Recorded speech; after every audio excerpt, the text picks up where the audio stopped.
po si Tay Nando Gonzales Canliao. Tay, makualang pa ako nin reaction sa inyo tong in-invite ni Governor na investor from Germany na mabugtak po dito ninyo renewable energy, solar and windmill po digdi sa Albay, gari digdi sa Ligaw po ang pinaka focus. Yung may nang prospect dyan na yung ito na para bang nahihiling ninda na may potential ini yung Highlands mi. Yung halangkaw na lugar mi dyan sa Ligaw. Opo. Na pwedeng magkaiganing potential for windmills. So they have been here, several entities. Hindi ko alam kung German yun. Opo. Pero they have been inquiring and they have shown interest na there's a very good potential. Opo. So I think it's still under study. Whether the wind velocity, the wind directions, Opo. and then also the transport of this equipment kasi mahirap i-transport yan. Kasi haralabao na wind, yung blade. Opo. Medyo needs special transport, special roads. So they're making all of these studies. And if they find that talagang medyo dakulang potential, umaasa kami na tibaad madagos ini. Itong Tay, aside from windmill, itong solar tayo, di ba nito sa Ligaw din? Dahil man kami kisolar na dakula na project din sa Ligaw. So ito lang windmill. Ang sa windmill ang alamin na may interest na nagdigdingani. And they visited us na naghiringani kami sa mga potential na dadaanan. Opo. Pati sa puerto, nagkaroon baka tabako ang napipili ninda. Nababagsakan kan mga blade na yun, labaon. They need special transport equipment. So mas madali doon tayo tapos baya sa blue yun. Pero siringkaan, kasi they need a port also to bring this down from the ships carrying them. Kasi alis sa overseas yan. Hindi ko alam kung sa inali yan, sa China o sa Japan o sa Korea. Hindi ko pa alam. Pero basta medyo complicated na proseso ini.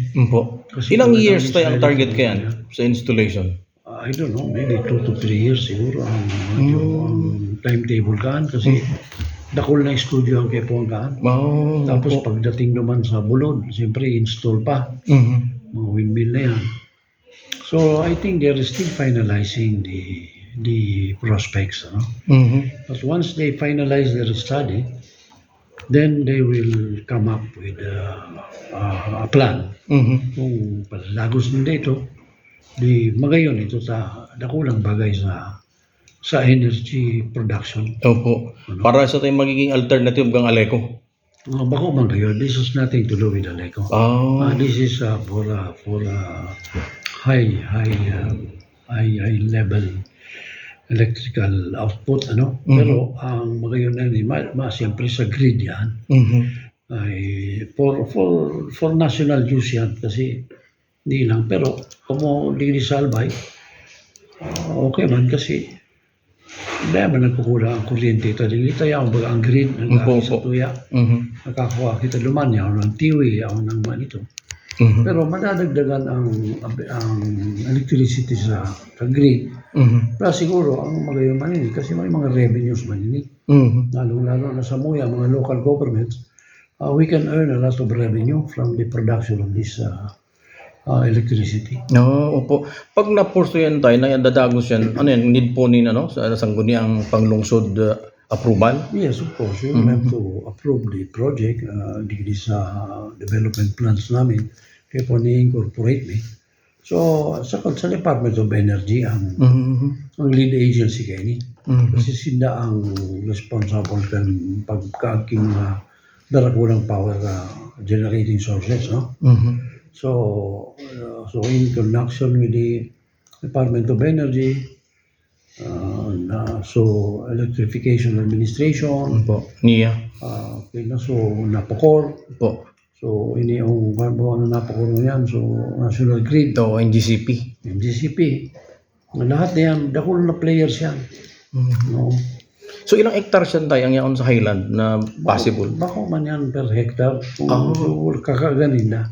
Mhm. Ang kakaganinda, sa iba-iba yan. Sa ro, dua, tulo, may mga distansya manahan. Opo. Hindi ko masyadong alam ang technical Opo. kan na windmill. Mhm. Pero alam ko na, halimbawa duman sa bulol, siguro makakagsila kayo mga 10, 20 unit na yun. Ngayon, ang sarong unit ka, $1,000,000 yan. Opo. So parang gaya nung sa Ilocos na yan na project. Yun to, yun. Ito na, nahiling ta dyan sa TV, Opo.